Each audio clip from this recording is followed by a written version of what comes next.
Meus amados, boa noite a todos. Que a paz e a graça do nosso Deus seja sobre todos. Amém, queridos? Eu sei que vocês acabaram de sentar, mas se puderem, por gentileza, se colocar de pé, apenas por alguns instantes, eu queria ler com os irmãos um texto que está em Isaías, capítulo de número 1, e somente o versículo 19. Isaías, capítulo de número 1, versículo 19. Enquanto os irmãos localizam o texto,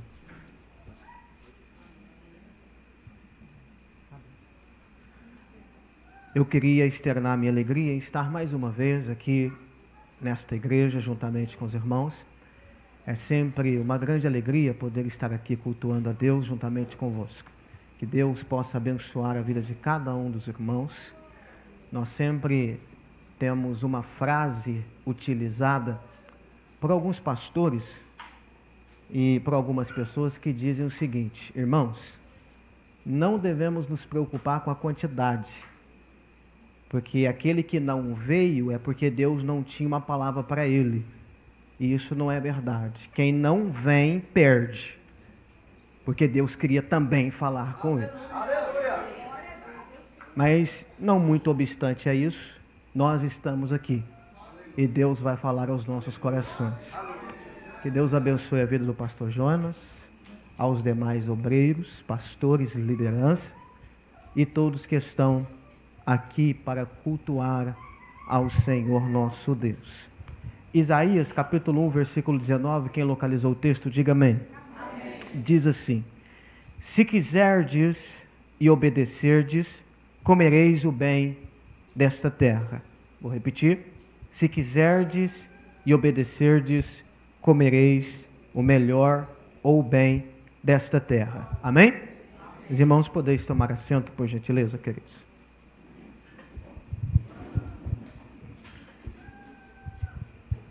Meus amados, Isaías foi um dos mais proeminentes profetas de Deus, usados no Antigo Testamento, levantado por Deus para profetizar ao povo de Judá, para revelar os teus desígnios, os seus pensamentos, sua palavra, seus decretos ao povo de Deus. Tal como muitos outros, Isaías, neste ofício, era literalmente o porta-voz de Deus. A palavra do Senhor vinha a Isaías e ele falava conforme a palavra que sobre ele vinha. Ele não a aumentava, nem diminuía, nem enfeitava e nem distorcia. Tal como recebia, assim ele entregava. E assim, automaticamente deve ser. Jamais alterar, diminuir, distorcer a palavra de Deus, mas tal como ela é, assim devemos pregar, assim devemos falar, assim devemos ensinar, porque a palavra alterada não tem poder para mudar a vida das pessoas. Um evangelho distorcido não salva e nem restaura ninguém, mas quando eu permito que Deus fale através de mim, sem a minha interferência, sendo apenas um canal, esta palavra é poder de Deus para a transformação de todo aquele que nele crê. Isaías, ele profetizou em um período muito crítico da nação. Embora ele tenha exercido um ministério árduo, um ministério até um tanto quanto longo, porque se estudarmos um pouco sobre a história de Isaías, vamos ver que o seu ministério teve uma duração de aproximadamente 60 anos, 6 décadas servindo ao Senhor. Quem possui tal currículo? 6 décadas servindo, profetizando, anunciando a palavra do bom Deus. E durante este período ele foi irrepreensível. Durante esse período ele foi fiel. Durante esse período ele não negligenciou em momento algum a palavra de Deus. mas foi completamente comprometido com Deus, do começo ao fim do seu ministério. Eu acho aqui um exemplo muito importante. Não vale a pena e não apenas começar bem, precisamos também terminar bem. Não é apenas começar sendo fiel, mas perseverar em ser fiel até o fim. Isaías, do começo ao fim da sua vida e do seu ministério, ele correspondeu à vontade de Deus. Não agradou a si mesmo, mas agradou ao Senhor nosso Deus. E quando nós lemos um pouco sobre a tua trajetória, a Bíblia vai nos dizer que ele profetizou no período de pelo menos 4 reis de Judá. E estes reis, está aqui no versículo de número 1 do capítulo 1, são os reis Uzias, Jotão, Acás e Ezequias, com quem tinha um grau de parentesco e automaticamente fazia parte da família real. Mas segundo a tradição judaica, ele também chegou a profetizar durante algum período, no período do governo do rei Manassés. O rei Manassés foi um dos piores reis de Judá, idólatra, injusto, prostituído, corrompido, e segundo a tradição judaica, ele mandou matar Isaías, serrando ele ao meio. E alguns estudiosos até dizem que a referência do autor aos Hebreus, na Galeria da Fé, do capítulo 11, quando ele finaliza falando dos homens que viveram pela fé, que morreram pela fé, e alguns deles foram mortos, degolados, apedrejados e até serrado ao meio. Os estudiosos dizem que era dele que o autor estava se referindo.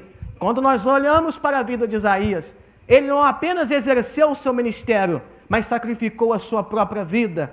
Ele foi até o fim. Ele não negou em momento algum, ainda que isso lhe custou a sua vida. Em momento algum ele recuou, em momento algum ele negligenciou. E isto é importante, porque o que importa não é apenas exercer um ministério, é dar a vida por amor àquele que te chamou ao ministério, é fazer com que a sua vida seja uma oferta viva, colocada diante do altar de Deus, porque Deus não está mais interessado no que você faz do que no que você é. Deus se interessa mais do que você é do que o que você faz, porque Deus, muito mais preocupado com a oferta, ele está preocupado com o coração do ofertante. E eu preciso não apenas fazer para Deus, eu preciso ser para Deus, fiel, justo e a cada dia mais cheio de amor por Ele e pela sua gloriosa palavra. Quando nós lemos um pouco sobre a história de Isaías, nós vemos que ele profetizou no século 8 para o século 7 a.C. E este período foi um período marcado por uma rebelião muito grande do povo. A nação havia virado as costas para Deus.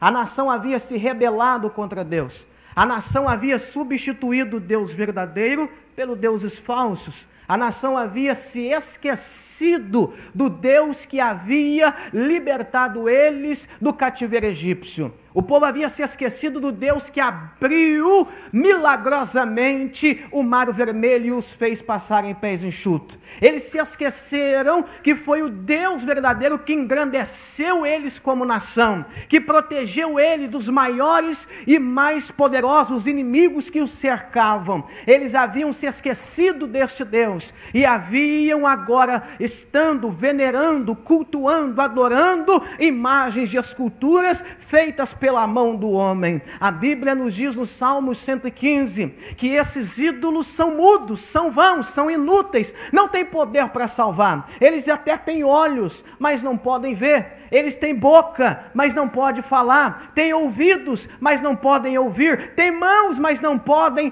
estender. Na verdade, o nosso Deus não é assim. O nosso Deus tem olhos e vê. O nosso Deus tem ouvidos e ouve. O nosso Deus tem mão e estende a sua mão. irmão. O nosso Deus não é um Deus feito de matéria, Ele é eterno, glorioso, divino. O nosso Deus não é um Deus que foi feito pela mão do homem, mas sim pelo seu poder. É um Deus que criou todas as coisas. O nosso Deus não é um Deus morto, um Deus cego, um Deus surdo, um Deus manco. O nosso Deus é um Deus que nos vê, que nos socorre, que nos ajuda, que nos ampara, que nos restaura, que está ao nosso lado. É um Deus vivo, poderoso. A Bíblia diz no Salmo 113: quem é como o Senhor nosso Deus, que habita nas alturas? Não existe em lugar nenhum um Deus como o nosso Deus. Se existe um Deus digno de adoração, este Deus é o Deus das Escrituras, é o Pai de nosso Senhor Jesus Cristo, é o Deus que fez os céus e fez a terra. E eu creio que este Deus está aqui nesta noite, pelo Espírito Santo trabalhando em nossos corações. Não existe Deus verdadeiro fora de Deus. A Bíblia nos diz que todos os deuses são criação humana, são apenas imaginações vãs do coração corrompido do homem. A Bíblia nos diz aqui no livro de Isaías, no capítulo 45, versículo 22: olhai para mim e sereis salvos vós, todos os termos da terra, porque eu sou Deus e fora de mim não existe outro. Não existe outro além do Deus genuíno, verdadeiro, que se revela a nós através deste plano glorioso, revelado nas Sagradas Escrituras. O povo havia se esquecido do Deus verdadeiro e estavam se prostrando diante de imagens que não tinham poder para lhes dar segurança, para lhes dar paz, para lhes dar liberdade, para lhes dar força, e por isso eles estavam em completa rebelião contra o Deus verdadeiro. A Bíblia nos ensina que Deus não divide a sua glória com ninguém, e nem dá os seus louvores a imagens de escultura. O povo havia se esquecido de Deus e colocado no lugar de Deus uma divindade morta. E isto é perigoso, porque quando Deus deixa de ser o centro, automaticamente nós nos perdemos, porque não há vida fora de Deus. Ali no profeta Jeremias, que profetizou 100 anos depois de Isaías, no capítulo 3, versículo 12, ele vai dizer, amando de Deus, uma verdade irrefutável. Deus vai dizer: o meu povo fez duas maldades. A mim me deixou o manancial de águas vivas, e criaram para si cisternas rotas que não retêm águas. Que ilustração é essa? Deus está dizendo: o povo me deixou um Deus verdadeiro, um Deus que jorra água viva, um Deus que dá salvação, e me substituiu por cisternas que não têm águas, por ídolos mudos que não salvam. O meu povo fez duas maldades: me deixou e me substituiu por aquilo que nada pode fazer por eles. Não existe nada pior quando a nossa confiança está naquilo que nada pode fazer por nós.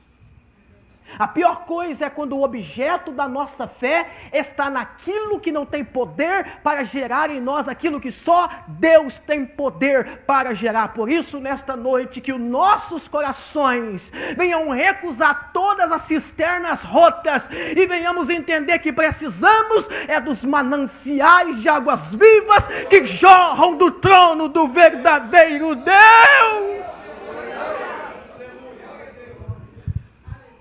O povo havia se esquecido de Deus, e eles haviam se rebelado contra Deus, e por causa desta rebelião, Deus vai responder a eles com uma declaração de juízo por intermédio do profeta Isaías.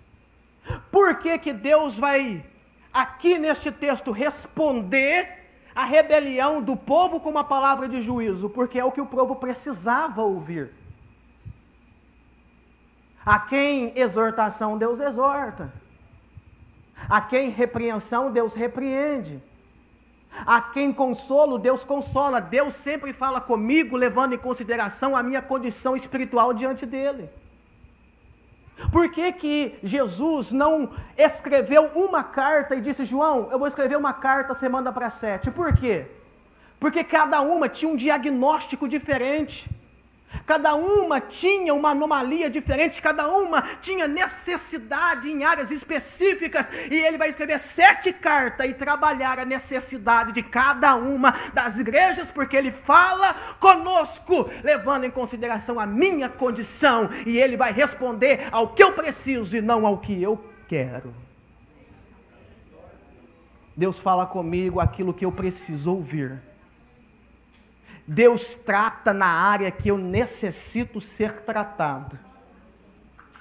E a palavra de Deus vai dizer que Deus vai construir aqui de forma imaginária, ilustrativa, um tribunal. E ele vai chamar como testemunha, diz o versículo 2, os céus e a terra. No versículo 2 ele vai dizer: ouve, ó céus, e dá ouvido à terra, porque o Senhor tem falado. Deus se assenta, chama o céu e a terra como testemunha, e Deus tem uma palavra para o povo. Queridos, pior do que ter uma palavra de Deus de juízo para nós, é não ter palavra nenhuma. E você vai entender que ter uma palavra de juízo é uma das maiores demonstrações de amor de Deus para com o seu povo. Deus vai declarar aqui uma palavra de juízo, e ele chama os céus e a terra e vai dizer: criei filhos e engrandeci-os, mas eles se rebelaram contra mim. A nação não era nada, eu chamei Abraão. Abraão era velho, sua esposa estéril, eu gerei em um ventre morto. Eu multipliquei a descendência, fiz deles uma nação, fiz deles uma quantidade numerosa como a estrela do céu e os grãos da areia do mar, dei a eles o meu nome, fiz deles uma nação, dei a eles esta terra, eu os criei, eu os engrandeci, eu os fiz quem eles são, e agora eles viram as costas para mim. Eles se revoltam contra mim, eu que criei, gerei, eu que fiz da nação de Israel quem ela é. Mas agora eles se rebelam contra mim. E eles se rebelam, sabe por que eles se rebelam? A rebelião, ela tem fundamento na ignorância a respeito de Deus. Porque o versículo 3, Deus vai ilustrar aqui algo interessante, mostrando que o pano de fundo desta rebelião é o fato deles não conhecerem ao Senhor. No versículo de número 3, ele vai dizer: o boi conhece o seu possuidor, e o jumento a manjedoura do seu dono. O animal irracional, ele conhece a manjedoura do seu dono, ele conhece muito bem o seu lugar, aonde ele foi estabelecido, mas Israel não tem conhecimento, o meu povo não entende, Israel não me conhece, Israel não me entende. Se você ler Jeremias capítulo 9, versículo 24, diz: não se glorie o forte na sua força, nem o rico na sua riqueza, nem o sábio na sua sabedoria. Se alguém quer gloriar-se, glorie-se em me conhecer, me entender e saber que eu sou o Senhor. O povo não conhece Deus. E quando eu falo que o povo aqui não conhece Deus, eu não estou dizendo que eles não conheciam as histórias do Deus de Abraão, não. Isso era passado de geração para geração, havia os escritos, eles conheciam de ouvir falar a história daquele Deus que fez dessa nação. Quem é essa nação? Não é isso que Deus está dizendo. Deus não está dizendo: vocês não sabem nada sobre mim, vocês nunca ouviram falar sobre mim. Não, o que Deus está dizendo é que eles não têm uma experiência experiência pessoal. Eles não conhecem o coração desse povo, estava longe de Deus. Eles o conheciam de ouvir falar, mas o coração deles estava longe deste Deus a quem eles deveriam amar, obedecer, conhecer e prosseguir em conhecer. A Bíblia nos diz, querido, que o povo se perde por falta de conhecimento. A Bíblia nos diz que o conhecimento é a base de uma vida com Deus. Conhecereis a verdade, e a verdade vos libertará. João 17,3, a vida eterna é esta, que conheçam, por experiência pessoal, o relacionamento, que conheçam a Ti como único Deus e a Jesus Cristo, a quem Tu enviastes. Quando eu não conheço Deus, tudo que há em mim apela para uma vida contrária à sua vontade.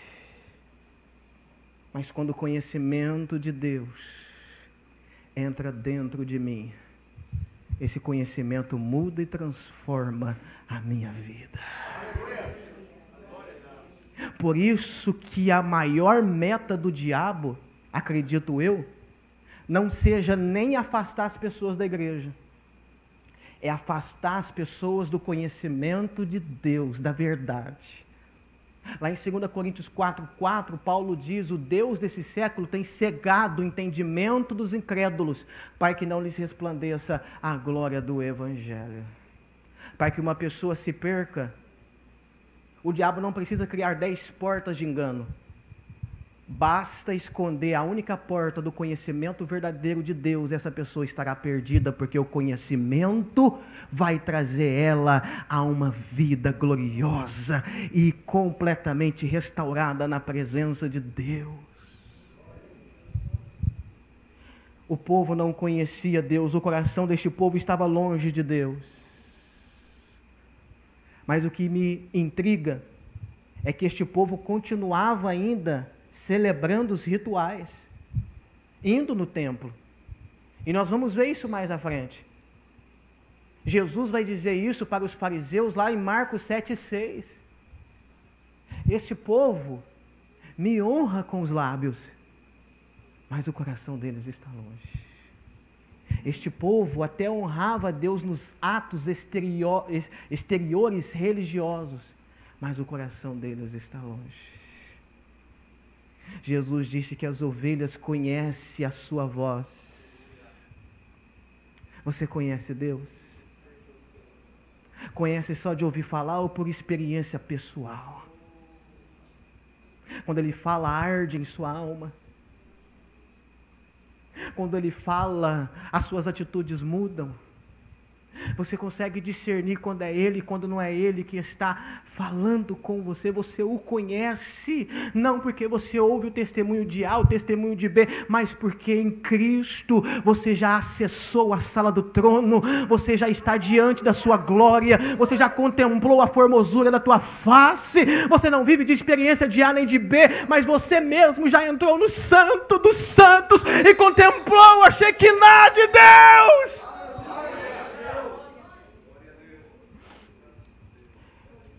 Por falta de conhecimento, multiplica-se a iniquidade.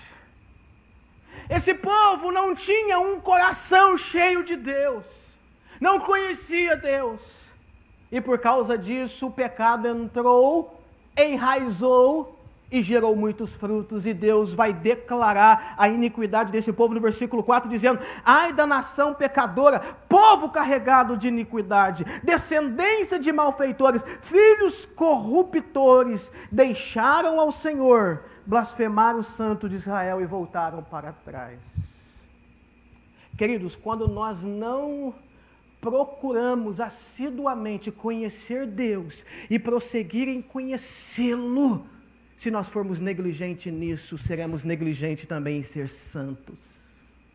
Porque o que nos santifica é Deus. Ser santo não é você enquadrar a sua vida no molde da religião. Ser santo não é você isolar-se das pessoas e ir para o monastério. Ser santo é você se moldar àquele que em natureza, sem precisar de uma fonte externa, é eternamente santo. Tudo que está nele é santificado. Quando é que eu consigo a santificação? Quando eu procuro continuamente estar nele. Ele é em mim, eu o conheço, eu prossigo em conhecê-lo, eu estou perto dele, eu estou nele, eu ando com ele, eu busco ele, eu amo ele. Estar nele é desfrutar da natureza da santidade. Mas quando eu negligencio isto, automaticamente eu me moldo à iniquidade. Estar na igreja não te santifica, mas estar no Deus da igreja transforma você em uma pessoa parecida com Cristo Jesus. A nação estava carregada de pecado porque estava vazia de Deus. O coração estava corrompido e cheio de transgressão porque o mesmo coração estava vazio de Deus, porque não podemos comportar em o mesmo coração a abundância de pecado e a abundância de Deus. A tendência é que quanto mais Deus há em mim, menos o pecado terá condições de dominar a minha vida. Que princípio glorioso. Eu não venço o pecado, mas se ele estiver em mim, sua graça automaticamente neutraliza a força que o pecado exerceria sobre mim caso eu não tivesse nele. A nação está cheia de pecado e Deus vai fazer um diagnóstico espiritual do que o pecado causa no sentido espiritual. E se existe alguém que sabe nos diagnosticar, esse alguém se chama Deus.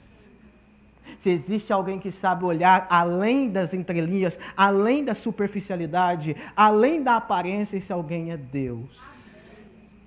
Eu te vejo por fora, Deus te vê por dentro. Eu te vejo apenas com os meus olhos e vejo apenas o seu exterior. Deus, ele perscruta o seu coração e ele examina os seus pensamentos de forma que nada em você está oculto aos olhos dele. Deus vai olhar para a nação e vai fazer um diagnóstico da nação. Quando alguém diz para mim, pastor, o senhor está com algumas enfermidades aí na sua vida espiritual. É uma coisa. Você é humano como eu e automaticamente o seu diagnóstico pode falhar. Mas quando Deus, ele diz, tu diz que é rico, tu diz que de nada tem falta, igreja de Laodiceia. Mas eu vou dizer para você o que eu vejo. Vocês olham para vocês e dizem, rico sou, de nada tenho falta. Isso é o diagnóstico de vocês. Agora eu vou dizer o meu. Não sabes tu que é pobre, cego e nu e miserável. Pedro fez um diagnóstico e diz, Jesus, se precisar eu morro por ti. Jesus vai dizer, é assim que você está se enxergando, eu vou fazer um diagnóstico. Antes que o galo cante 3 vezes, tu me negarás. Às vezes a gente pensa que estamos, em plena saúde.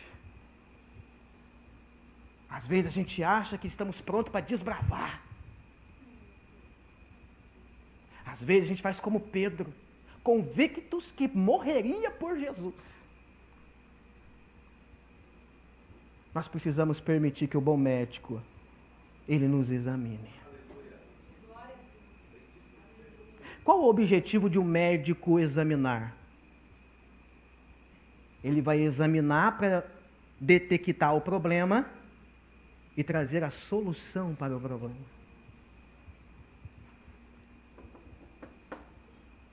Nem sempre nós conseguimos enxergar nossas enfermidades.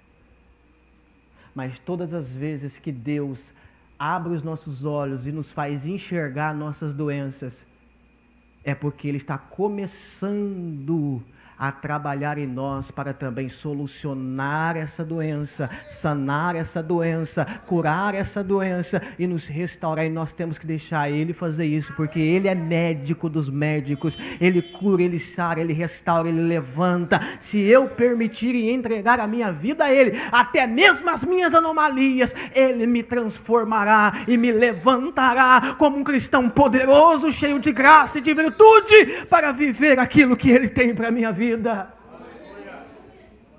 Deus vai fazer um diagnóstico aqui e vai mostrar que todos eles estão enfermos. No versículo 5, ele vai dizer: por que seríeis ainda castigados, se mais vos rebelareis? Não há motivo para vocês serem castigados, a não ser que vocês se rebelem. Por quê? Toda a cabeça está enferma e todo o coração está fraco. Toda a cabeça está enferma, é uma referência à liderança, e todo o coração está fraco, é uma referência ao povo. A liderança, a nação, o povo, o mais alto, o mais baixo, o mais rico, o mais pobre, o alto, o grande, o pequeno, todos estão enfermos, porque eles não me conhecem, porque eles se rebelaram, e porque o pecado entrou nos seus corações, porque eles me abandonaram. Então eles estão espiritualmente fracos, doentes e enfermos. Só que eles não enxergavam isso. E Deus vai falar para eles que quando olha para eles, o que ele vê é um povo doente, é um povo enfermo. Queridos, se o doente vem na minha igreja, na minha entre aspas, e eu lhe ofereço dinheiro, eu estou dando para ele uma cura ou um paliativo? Se alguém que está doente, e eu prometo bens materiais em nome de Jesus, eu estou dando para ele uma falsa esperança ou uma genuína esperança? É isto que nós estamos fazendo, tratando o câncer com band-aid. Nós estamos tratando doenças mortais com remedinho para gripe. Tal como esse povo, muitos não sabem que estão doentes. E a menos que eles entendam a sua enfermidade como sendo grave, mortal, eles não vão entender a necessidade que eles têm que Deus os cure. Você já presenciou uma pessoa que entrou na igreja e naquele dia, ela veio e Deus rompeu com a sua alma e ela naquele dia entendeu que estava perdida, doente e que precisava de Cristo, e naquele momento ela recebeu a Cristo e nunca mais foi a mesma? Já teve essa experiência? Nada é mais glorioso do que quando nós, como intermediadores do reino, como embaixadores do reino, conseguimos levar a pessoa ao entendimento de que ela está enferma e que ela precisa de Deus, e assim ela entendendo, ela o busca em lágrimas. Jesus entra em sua alma e cura e sana as suas dores. Não existe nada mais glorioso do que esta experiência, do que este testemunho. A Bíblia diz que essa enfermidade era tão abrangente que simbolicamente pegava da planta dos pés ao alto da cabeça. No versículo 6 ele diz: desde a planta dos pés até a cabeça não há nele coisa sã, senão feridas, inchaços e chagas podres, não exprimidas, nem ligadas, nem amolecidas com óleo. O que Deus está dizendo aqui é que a enfermidade estava tão grave, tão profunda, tão abrangente, que ele ilustra como um leproso. Estas características de enfermidade aqui no versículo de número 6, nos traz o retrato de um leproso. Um leproso era um homem que tinha que ser tirado do convívio social, tirado da família, colocado em um lugar específico, e automaticamente, dependendo da lepra que ele estava, ele ia morrendo. Mesmo estando vivo, a sua carne entrava em estado de putrefação e parte dos membros caíam. Para amenizar a necrose, era envolto com faixas. E quando essas faixas absorviam a necrose, deveria ser tirado. E essas faixas necrosadas eram chamadas de trapo de imundícia. Aí Isaías faz uma comparação maravilhosa para aqueles que acham que são alguma coisa. Não tem aquela pessoa que acha que é alguma coisa? Deus vai dizer, através de Isaías 64:6, que nós somos como imundos, e todas as nossas obras de justiça como trapo de imundícia. Como que eu vou me vangloriar diante de Deus, se diante de Deus eu sou como um leproso e as minhas obras, por mais boas que parecem, nada são diante da sua justiça, porque a minha justiça comparada com a dele nada mais é do que um trapo de imundícia. Se nós entendêssemos quem Deus é e quem nós somos, nós não chegaríamos nele com arrogância, prepotência e orgulho. Eu vi uma mensagem do R.C. Sproul, que é um grande pregador, Richard Sproul, e no seu sermão ele diz o seguinte: como barganhar com Deus que não precisa de você para nada? Antes de Deus criar os anjos, o homem e a terra, Deus existia. O Pai, o Filho e o Espírito Santo, isso é chamado de solidão de Deus. E ele era perfeitamente satisfeito nele mesmo. Deus era perfeitamente alegre, satisfeito, pleno, antes de o homem adorá-lo, antes dos anjos adorá-lo. Deus não necessita, Deus essencialmente não carece de nada que esteja fora dele. E às vezes nós achamos que Deus precisa de nós para alguma coisa e queremos barganhar com ele. Como barganhar com Deus que não precisa de você para nada? Se você o adorar, ele é Deus. Mas se você não o adorar, ele continua sendo Deus. Você não adorando não torna ele menos Deus. E você adorando não torna ele mais Deus.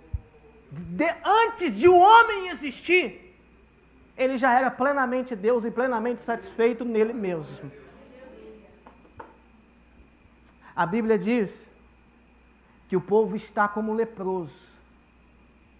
E essas lepras não estão sendo tratadas. Essa doença não está sendo tratada. E se ela não for tratada, vai levar eles à morte. Entendeu por que a palavra de juízo? A palavra de juízo vem para você, tomar um choque de realidade. Está doente, precisa de cura. Ei, desperta, você está morrendo. Olhe para você na ótica de Deus e corra para os braços dele. E eu acho interessante aqui, porque essa doença que não está sendo tratada é o que Deus quer tratar. Deus não quer matar o povo, Deus quer tratar a sua doença. Há uma grande diferença. A palavra de juízo é para trazer o povo ao arrependimento. É para que o povo enxergue suas enfermidades. É para que o povo caia em si. Igual o filho pródigo que caiu em si e disse: eu vou voltar para a casa do meu pai, estou perdido. Deus está trabalhando aqui. E o que eu acho interessante aqui é que no versículo de número 9, versículo de número 10, caminhando para o final, Deus vai assemelhar em pecado o povo como Sodoma e Gomorra. Mas Deus não vai tratar em juízo com o povo como Sodoma e Gomorra. Eu vou tentar explicar de uma forma mais compreensível. Deus, ao olhar para o pecado desse povo, compara eles com Sodoma e Gomorra. É o que diz o versículo de número 10, diz o seguinte: ouvi a palavra do Senhor, vós poderosos de Sodoma, dai ouvidos à lei do Senhor nosso Deus, ó povo de Gomorra. Olha só que interessante, nós sabemos que Sodoma e Gomorra foi destruída por Deus, por causa dos seus pecados. E Deus está aqui chamando o seu povo de Sodoma e Gomorra. Deus está dizendo, assim como Sodoma e Gomorra estava cheia de iniquidade, vocês são como Sodoma e Gomorra. A diferença é que eu não vou tratar vocês como tratei Sodoma e Gomorra. Olha só o versículo 9, ele diz, se o Senhor dos Exércitos não nos tivesse deixado algum remanescente, já como Sodoma seríamos, e semelhante a Gomorra. Se Deus não tivesse tido misericórdia e preservasse um remanescente, Ele consumiria todos nós, como fez com Sodoma e Gomorra. Mas Deus, em sua infinita misericórdia, não nos consumiu em ira, mas sim nos preserva através da sua misericórdia.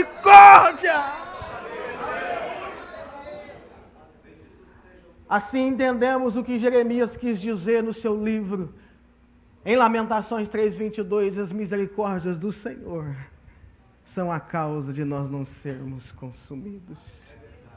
Se temos alguma coisa para louvar aqui, é a misericórdia de Deus, a bondade de Deus, a fidelidade de Deus, a glória de Deus, a santidade de Deus, o poder de Deus.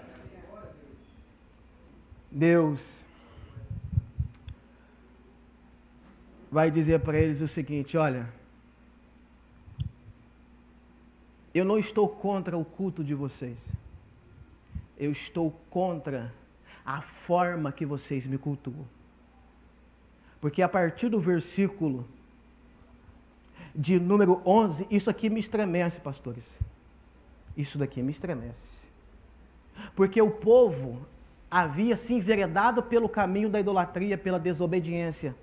Mas eles continuavam a ir no templo, a oferecer sacrifício, a festejar as luas novas. Todos os mandamentos festivos e sacrificiais e cerimoniais o povo continuava a fazer.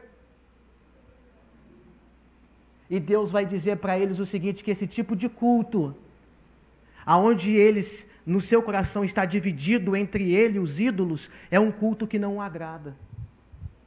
E se existe uma coisa, querido, que nós precisamos entender, o culto não é feito para A e nem para B. O culto não é feito para eu me alegrar, o culto é para Deus. Quem deve se alegrar do culto é Deus. Nós nos alegramos quando correspondemos a Ele. Vamos fazer um culto aqui que possa agradar tais pessoas. Vamos fazer aqui um culto que seja o formato que agrade X, que agrade Y, que agrade B. Uai, o culto não é para Deus?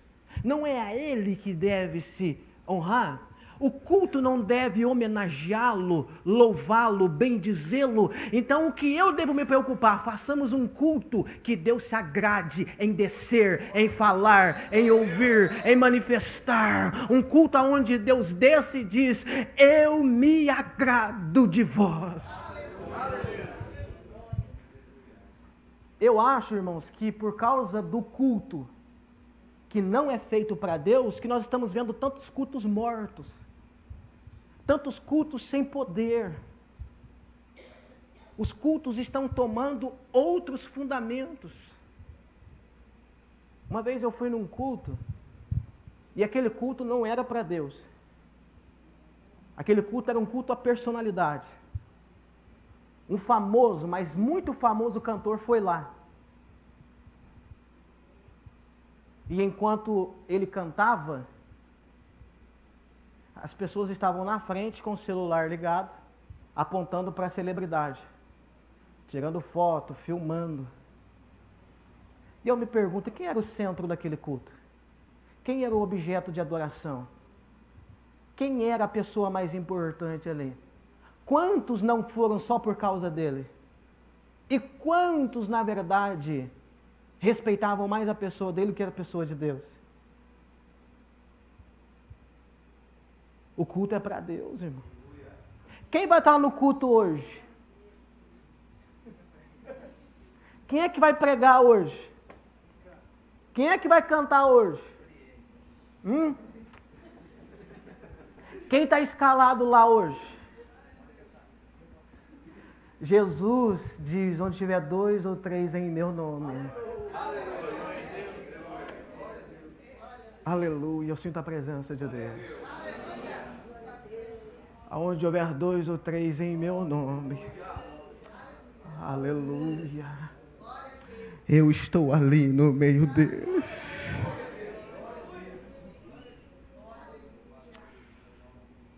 Aleluia, aleluia. Eu me alegro porque Jesus está aqui. Aleluia. Eu sinto a presença dele. Glória a Deus. Glória a Deus. Aleluia. Deus vai dizer, se o culto é para mim, vocês estão perdendo tempo. Porque este culto não me agrada.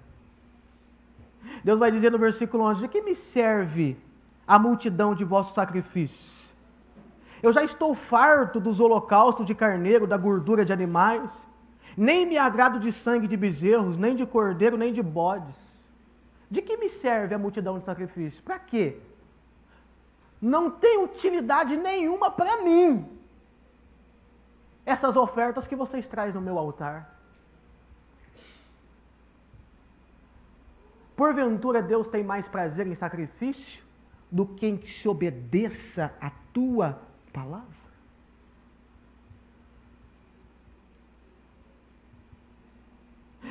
No versículo 13, ele vai dizer no versículo 12, quando vindes para comparecer perante mim, quem requereu isso de vossas mãos? Que fizesses pisar os meus atos. Não continueis a trazer ofertas inúteis. O incenso para mim é abominação. As luas novas, os sábados, a convocação das assembleias. Não posso suportar iniquidade, nem mesmo uma reunião solene. Eu não estou... Irmão, já pensou que você vem, o culto, você cultua a Deus e Deus fala para você assim, eu não suporto o seu culto. Você já pensou? Que baque que daria? Já pensou Deus falar assim, olha, eu estou enfadado da sua adoração. De que me serve todo o seu esforço? No versículo de número 14 ele diz, as vossas luas novas, as vossas solenidades, a minha alma as odeia, já me são pesadas, já estou farto de as sofrer. O culto que deveria alegrar o coração dele, estava pesando em seu coração. Estava enfadigando Deus. Irmão, você entende que às vezes, tentando agradar, quando fazemos equivocadamente, provocamos a sua ira? Ter zelo é muito bom, desde que se tenha entendimento. Não se pode cultuar a Deus sem entendimento de quem se cultua e qual é a vontade desse Deus que se cultua e o que ele espera de quem o cultua. Ah, não, cultuar é só levantar a mão e...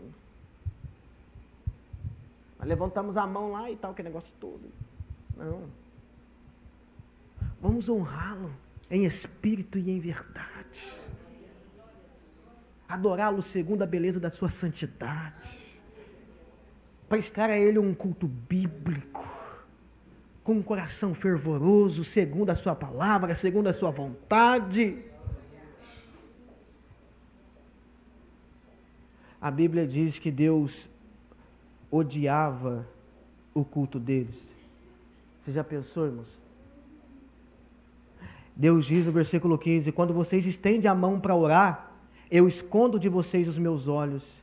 Ainda que multiplique as vossas orações, eu não ouvirei. Já imaginou um culto onde Deus esconde o rosto de nós? E a gente canta o hino, Senhor, olha para mim, Senhor, eu quero ver tua face, e Deus está escondendo a sua face de nós. E por que tudo isso é importante que ensinemos? Para que nós venhamos aprender a cultuar a Deus, e entender que Deus, Ele tem vontade, Ele tem princípios. E quanto mais eu conheço, mais eu consigo honrá-lo, mais eu consigo alegrá-lo, mais eu consigo atingir a sua vontade. Aqueles que querem um culto para Ele, não está interessado nisso, né? Aqueles que querem um culto para Ele, Eu quero que Deus fale comigo, que Deus me dê profecias, que Deus me faça isso, me faça aquilo. Ele vai para o culto por causa dele, não por causa de Deus. A motivação é ele, e não Deus. A nossa motivação em vir ao culto deve ser Deus. Por que eu vou ao culto hoje? Por causa de mim? Não, por causa dele. Por causa do que eu quero? Não, por causa do que ele quer. Por causa da minha vontade? Não, por causa da vontade dele. Deus precisa ser o centro e o principal motivador da minha vinda à sua casa. Senão a gente troca a pessoa pelas bênçãos. Esquecemos-nos do abençoador para vir apenas por causa das bênçãos. O texto vai nos dizer que Deus estava cansado. E por isso, no versículo 16 e 17, caminhando para o final, Deus vai chamá-los ao arrependimento. E esse arrependimento deve ser seguido de atitudes. Versículo 16, ele diz: lavai-vos, purificai-vos, tirai a maldade de vossos atos de diante dos meus olhos, cessai de fazer o mal. Aprender a fazer o bem, procurai o que é justo, ajudai ao oprimido, fazer justiça ao órfão, tratai das causas das viúvas. Tudo o que estava sendo negligenciado naquela época. Deus diz: não adianta você estar dividido entre dois pensamentos. Vocês precisam se arrepender. E eu concordo com Nicodemos quando ele diz que arrependimento não é quando a gente chora. Arrependimento é quando a gente muda. Lá em Mateus 3,8, João diz para os fariseus, para os religiosos: produzi frutos dignos de arrependimento. Arrependimento é quando nós mudamos. Arrependimento é quando nós reconhecemos, quando nós sentimos, quando nós confessamos e quando nós abandonamos. Arrependimento é se voltar para Ele. Arrependimento é deixar o que Deus não ama e abraçar o que Deus ama.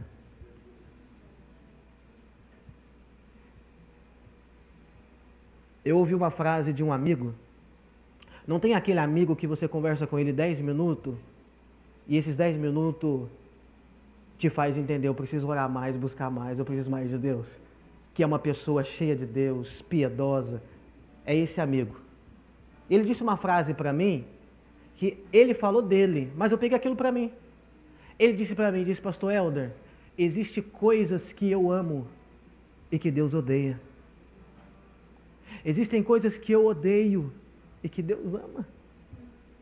Eu preciso me encher de Deus para que eu possa amar o que Ele ama e odiar o que Ele odeia.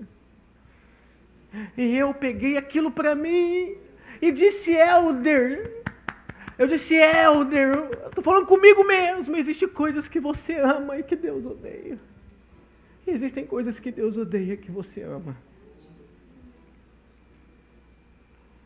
Arrependimento é abandonar o que Deus odeia e amar o que Deus ama. É se voltar para Ele. O que Deus está dizendo é o seguinte: vocês estão doentes e o único remédio é que vocês se arrependam e voltem para mim. Abandonem os ídolos e passe a confiar somente em mim. Sabe, irmãos, pecar é um erro, sim ou não? Mas existe algo pior do que pecar. Pior do que pecar é não se arrepender e se converter do pecado. Porque quando há arrependimento, há misericórdia. Mas quando não há arrependimento, há condenação. E Deus está dizendo: volte para mim. E eu, o Senhor, prometo. Eu, Senhor, prometo que quando vocês se arrependerem e me buscarem, quando vocês cultuar, eu não vou virar o rosto. Quando vocês orar, eu não vou me afastar. Quando vocês cultuar, eu não vou odiar. Quando vocês se arrepender e me buscar, assim como os vossos pecados, ainda que sejam como escarlata, eles serão brancos como a neve. Ainda que sejam vermelhos como o carmesim, eles se tornarão brancos como a lã. Se vocês querem me cultuar e ter a minha presença, se arrependam e me busquem, e eu vou vos perdoar. E quando vocês me cultuar, eu não vou esconder minha face, eu vou revelar minha face. Eu não vou tampar os meus ouvidos, eu vou abrir os meus ouvidos. Se nós queremos um culto onde Deus fale, onde Deus se manifeste, nós precisamos nos voltar para Ele com todo o nosso coração. Se quiserdes, versículo 19 eu encerro. Se quiserdes e ouvirdes, comereis o bem desta terra. Oh Deus glorioso. Sabe por que Deus disse aqui, comereis o bem dessa terra, a terra que Deus deu a eles? Porque caso eles não se arrependessem, e caso eles não se voltassem para aquele que poderia os curar, Deus iria arrancá-los de sua terra e tornaria eles cativos em terra estranha. Como eles não obedeceram, como eles não se arrependeram, 100 anos depois, a nação é levada cativa para a Babilônia. É tirado da terra e ela passa a ser possuída pelos seus inimigos. Quer preservar o que Deus te deu? Coloque Ele no centro da sua vida. Quer permanecer em posse do que Deus tem para você? Faça dele o centro da sua vida. E viverá e desfrutará do melhor que Deus tem para você. Amém, queridos? Coloquemos-nos de pé, vamos estar orando ao Senhor nosso Deus.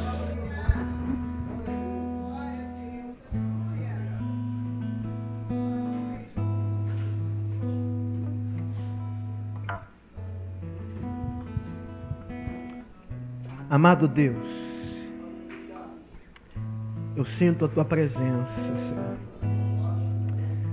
E nós estamos aqui completamente transparentes diante da Tua face. E nós precisamos Te conhecer ainda mais.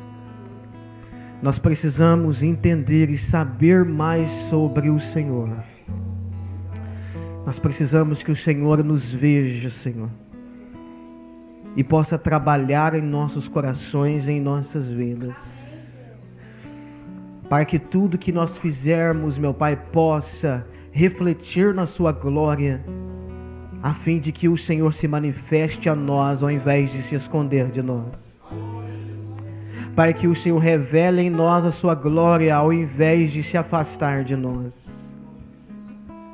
Todas as vezes, meu Pai, que nós permitimos o Senhor perscrutar a nossa vida, trabalhar em nossas anomalias e nos ajudar a entender um culto que lhe agrade, uma vida que lhe agrade, um estilo de vida de adoração que lhe agrade, nós desfrutamos do bem e do melhor do que o Senhor tem para nossas vidas. E nesta noite, meu Pai, eu pessoalmente me torno uma vez mais para Ti. E peço a Ti, Senhor, examine a minha alma e o meu coração. Me ensina a Te cultuar.